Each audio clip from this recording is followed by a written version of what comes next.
किस्त नंबर 11 दिल अदल बदल। मेरे और आरफा के निकाह से एक दिन पहले सर्दी और दुएनत बहुत थी। इशा की नमाज के बाद हम सब घर वाले अम्मू अबू के कमरे में हीटर लगाकर बैठे हुए थे। आली ने पहले तहरीम को मेहंदी लगाई। इस वक्त वो हरीम को मेहंदी लगा रही थी। अम्मी, अबू और नानी कश्मीरी चाय के मजे लूट रहे थे। मैं अपनी सोचों में गुमसिम बैठा हुआ था। घर के बैरूनी दरवाजे को किसी ने जोर जोर से पीटना शुरू कर दिया। अबू ने मुझे आंख से इशारा किया। मैं जल्दी से बाहर की तरफ भागा। दरवाजा खोला तो सामने कुलसूम बाजी खड़ी थी। उनके बाल बिखरे हुए थे और आंखें सुर्ख थीं। तुमने और आल्फा ने मेरा घर बर्बाद कर दिया महरूज, कुलसूम बाजी ने मुझे कंधे पर धक्का मारते हुए कहा और खुद अम्मू अबू के कमरे की तरफ चल दी। मैंने दरवाजे की कुंडी लगाई और उनके पीछे हो लिया। चाचा जी, मुझे बर्बाद होने से बचा ले। अबू तो मेरी बात सुन नहीं रहे। कुलसूम बाजी अबू के सामने हाथ जोड़कर मुनाजात कर रही थी। अबू ने कुलसूम बाजी को अपने कदमों से उठाकर अपने सामने बिठा लिया। क्या हुआ है, कुछ बताओ तो सही। अबू ने बड़ी शफकत से पूछा।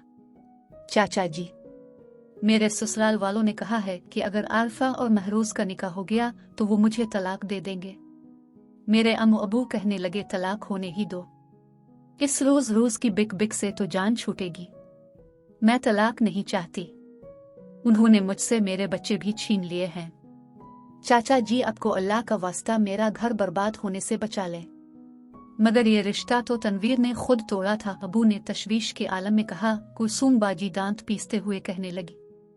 अब भी तनवीर को ही मौत पड़ी है। कहता है आरिफा मेरी बचपन की मंगेतर है, वो कैसे महरूज की बीवी बन सकती है। चाचा जी कुछ करे ना, इसमें मेरा क्या कसूर है। शबीर क्या कहता है? अम्मू ने जल्दी से पूछा। चाची, इसमें क्या कहना है, वो भी अपने घर वालों की जुबान बोल रहा है। कहता है आरिफा हमारी है, ये हमारी इज्जत का सवाल है। जो इज्जत थी इसे तो घर से निकाल दिया, आप किस इज्जत की बात करते हैं? नानी ने अफसरदगी में कहा। अबू ने मशावरती निगाह नानी की तरफ डाली। नानी ने अबू को गर्दन हिलाकर तसल्ली दी और कहने लगी, बेटा तुम सब अपने कमरे में जाओ और मेरी बहनें और आली वहां से चली गई। आदेर मेरे पास आओ। नानी ने कुलसूम बाजी को बड़ी मोहब्बत के साथ अपनी तरफ बुलाया। कुलसूम बाजी अबाव के सामने से उठकर नानी के पास जाकर बैठ गई। नानी ने इससे प्यार किया, फिर बोले, तुम्हारा घर बर्बाद नहीं होगा, ये मेरा वदा है। बस जो मैं पूछूं इसका सच सच जवाब देना। कुलसूम बाजी ने गर्दन को इस बात में हिलाया था। यह तनवीर कैसा लड़का है, ये नानी ने कुलसूम बाजी से पूछा। ठीक है, कुलसूम बाजी ने हैरान होकर बताया। कोई ऐब? नानी ने फौरन अगला सवाल कर दिया। ऐब तो कोई नहीं, बस तंबाकू वाले पान खाता है। कुछ और तो कोई बुराई नहीं है। हाँ याद आया, छठी वाले दिन छत पर गड्डी भी उड़ाता है। गवालमंडी वाला घर किसके नाम है? नानी ने अगली बात पूछ ली। खालू जी के। तनवीर के नाम पर भी कुछ है, नानी कुछ सोचते हुए बोले। हाँ, दोनों भाइयों ने चाइना स्कीम में 5-5 मरले के प्लाट खरीद रखे हैं, कुलसूम बाजी ने फखर से बताया। नानी कुछ सोचने लगी थी। हम सब नानी की तरफ देख रहे थे। कुलसूम बाजी की आवाज ने खामोशी के सिलसिले को तोड़ा था। बीबी जी, सबसे बड़ी खामी तो मैं बताना भूल ही गई। हम सब की तवज्जो फौरन ही कुलसूम बाजी की तरफ गई। कुलसूम बाजी बड़ी फिक्रमंदी से बताने लगी। बीबी जी, तनवीर लाई लग बहुत है। अम्मू अबू तो कुलसूम बाजी की बेवकूफ़ी पर हंस पड़े। मैं भी हल्का सा मुस्कुराया था, मगर नानी संजीदा ही रही। चलो उठो। नानी अपनी जगह से उठ पड़ी। कहाँ? अम्मी ने हैरानी से पूछा। तमेरी जेठ के घर। नानी अम्मू अबू और कुलसूम बाजी को लेकर ताया के घर चली गई। मैं बैरूनी दरवाज़ा बंद करने के बाद सहन से अपने कमरे में जाने लगा था कि आली मेरी बहनों के कमरे से निकलकर सीढ़ियां चढ़ने लगी थी। हम दोनों एक दूसरे के सामने आ गए थे। मैंने कहा था ना। आली फातिहाना मुस्कुराहट के साथ बोली। क्या? मैंने हैरानी से पूछा। आधा काम हो गया है। आली ये इत्तला देकर सीढ़ियां चढ़ गई। मैं पहले ही परेशान था, ऊपर से आली के जुमले ने मुझे और परेशान कर दिया। रात गुजरती जा रही थी और मेरी परेशानी बढ़ती जा रही थी। रात गए अम्मू अबू और नानी वापस लौटे थे। अम्मू अबू तो आते ही अपने कमरे में चले गए। मैंने नानी से पूछना चाहा कि ताया के घर पर क्या बात हुई है, तो नानी ने सिर्फ इतना कहा, अभी सो जाओ, सुबह बताऊंगी। नानी ये बोलकर हरीम और तहरीम के कमरे में चली गई। नींद किस काफिर को आ रही थी वो रात मैंने आंखों ही आंखों में काटी। आज सोचता हूँ कि इस रात मुझे नींद क्यों नहीं आ रही थी। सानिया की शादी होने वाली थी और बिस्मा का निकाह हो चुका था। आरफा से मैं शादी नहीं करना चाहता था, वही तो होने जा रहा था। मैं फिर भी परेशान था। दिल की इदुल बेदिल्ली इस वक्त भी मेरी समझ से बाहर थी और आज भी ये मुअम्मा ही है। अगली सुबह अबू सवेरे ही सवेरे ताया जी के घर चले गए थे। अम्मू नाश्ता बनाने में मसरूफ हो गई। मैंने ये देखा तो फिर से अपने कमरे में रजाई ओढ़े कर लेट गया। थोड़ी देर बाद नानी मेरे कमरे में आए। अब तक सो रहे हो महरोज बेटा? मैं उठकर बैठ गया।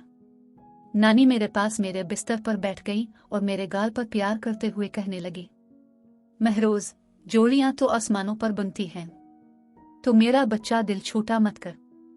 मैं समझा नहीं। आज आरफा के साथ तुम्हारी जगह तनवीर का निकाह है। मैं एक लम्हे में ही जीते जागते इंसान की जगह बर्फ का पातला बन गया। ये सच है कि मैं आरफा से निकाह नहीं करना चाहता था। ये भी सच है कि मुझे ये बात सुनकर शदीद सदमा हुआ था। ये भी हकीकत है कि खुशी और गम को मापने का आज तक कोई पैमाना नहीं बना है। अगर होता तो ये गम भी इतना ही बड़ा था जितना सानिया की मंगनी या फिर बिस्मा के निकाह के वक्त मुझे मिला था। मालवा की दौड़ मस्जिद तक और मेरी दौड़ छत तक। मैंने रजाई एक तरफ फेंकी और छत पर चला गया। इस दिन काफी दिनों बाद सूरज साहिब ड्यूटी पर आए थे। बड़ी प्यारी धूप निकली हुई थी। मैं टूटी हुई कुर्सी पर मुंह बनाकर बैठ गया। थोड़ी देर बाद मेरे कंधे पर किसी का हाथ आया। मैंने पलट कर देखा तो नबील खड़ा था। नबील ने खुद ही मुझे कुर्सी से उठाकर अपने सीने से लगा लिया। बीबी जी ने मुझे सब बता दिया है, नबील ने मुझे थपकी देते हुए कहा। मेरी आंखों में नमी थी जो आंसुओं में ढलना चाहती थी और आंसू आंखों की जेल से रिहाई चाहते थे।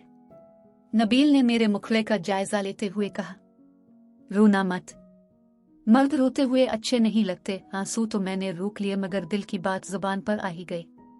मर्द के सीने में भी दिल होता है, इसे भी चोट लगती है। चोट लगे तो आंसू निकल ही आते हैं। अच्छा हुआ आरफा से तुम्हारी जान छूट गई। तुम कौन सा इससे शादी करना चाहते थे?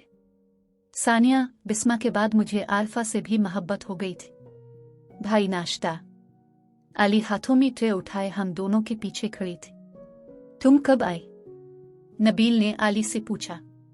जब आपने कहा था बीबी जी ने मुझे सब बता दिया है। अली ने नाश्ते वाली ट्रे मेज पर रखते हुए जवाब दिया और मजीद कुछ कहे वहां से चली गई। जुमा की रात को मैं अपने बिस्तर पर लेटा हुआ सोच रहा था, आज आरफा भी तनवीर की हो गई और मैं। नानी मेरे कमरे में दाखिल हुई। मैंने आंखें मूंद ली। खाली आंखें बंद करने से नींद नहीं आती महरोज बेटा, नानी ने कुर्सी को मेरे पलंग की तरफ घसीटते हुआ कहा था। नानी कुर्सी पर बैठ गई। तुम देखना, मैं तुम्हारे लिए चांद सी दुल्हन लाऊंगी। इससे मलती जलती लाइंस में 2 दफा पहले भी नानी के मुंह से सुआन चुका था। मैंने आंखें खोलकर नानी की तरफ देखा। वो मुझे ही देख रही थी। मैं उठकर बैठ गया। जो होता है अच्छे के लिए होता है। नानी का दायां हाथ मेरे गाल पर था। मैंने मायूसी से जवाब दिया, ऐसा अच्छा मेरे साथ ही क्यों होता है? नानी सोच में पड़ गई। नानी के पास मेरे सवाल का जवाब नहीं था या उन्होंने खामोश रहना ही बेहतर समझा। वो उठकर वहां से जाने लगी। मैंने उन्हें हाथ से पकड़ लिया। वो बैठ गई। थोड़ी देर हम दोनों में खामोशी रही। फिर नानी खुद ही मुझे तफसील बताने लगे। ये मेरा फैसला था। तुम्हारा घर बसाने के लिए मैं कुलसूम का घर आजाड़ नहीं सकती थी। अगर आरफा और तनवीर का निकाह ना करवाती तो शबीर कुलसूम को तलाक दे देता। नानी ने तवक्कुफ किया तो मैं जल्दी से बोल पड़ा, अब क्या गारंटी है कि शबीर कुलसूम बाजी को और तनवीर आरफा को तलाक नहीं देगा? नानी के होठों पर संजीदा मुस्कुराहट उभरी और वो कहने लगी, अब तो वो दोनों भाई तलाक का लफ्ज भी अपनी जबान पर लाने से पहले 1000 बार सोचेंगे। मैंने सवालिया नजरों से नानी को देखा। शबीर और तनवीर के प्लाट हक महर में लिखवाए हैं मैंने। किसके हक महर में? मैंने आजलत में पूछा। शबीर का प्लाट कुलसूम के हक महर में और तनवीर का आरफा के प्लाट हक महर में लिखवाने से खुशी थोड़ी मिलती है। लाइलग मर्द ही बीवी के पीछे लगते हैं और ऐसे मर्दों पर ही तो बीवियां हुकूमत करती हैं। नानी के मुंह से ये अल्फाज निकलने की देर थी मैं भी अलिफाबल पड़ा। मैं भी तो लाई लगी हूँ। अपने बचपन से मेरे दिमाग में ये बात डाली थी कि सानिया और तुम्हारी जोड़ी बड़ी अच्छी लगेगी। मैं सानिया से मोहब्बत करने लगा। फिर अपने कहा मैंने तो मेरे लिए एक बहुत ही प्यारी लड़की ढूंढ रखी है, अपनी बिस्मा, और मैं बेवकूफ़ बिस्मा पर दीवाना हो गया। बिस्मा के निकाह के बाद अपने मुझे दिलासा देते हुए बताया आरफा भी बहुत अच्छी लड़की है और वो तुमसे मोहब्बत भी करती है। आपके मुंह से ये सुन कर मैं आरफा को भी चाहने लगा था। अब आरफा का निकाह तनवीर से करवाने के बाद मुझे फिर से नई उम्मीद दिला रही है। तुम देखना मैं तो मेरे लिए चांद सी दुल्हन लाऊंगी। बस नानी बस, अब मुझे आपकी किसी बात पर यकीन नहीं है। मैंने जज्बाती होकर नानी से बदतमीजी कर दी और खुद गुस्से से उठकर फिर से छत पर चला गया। नानी के घुटनों में दर्द रहता था और मुझे मालूम था कि वो छत पर नहीं। अगली किस्त और मजीद वीडियोस के लिए हमारा चैनल सब्सक्राइब करें।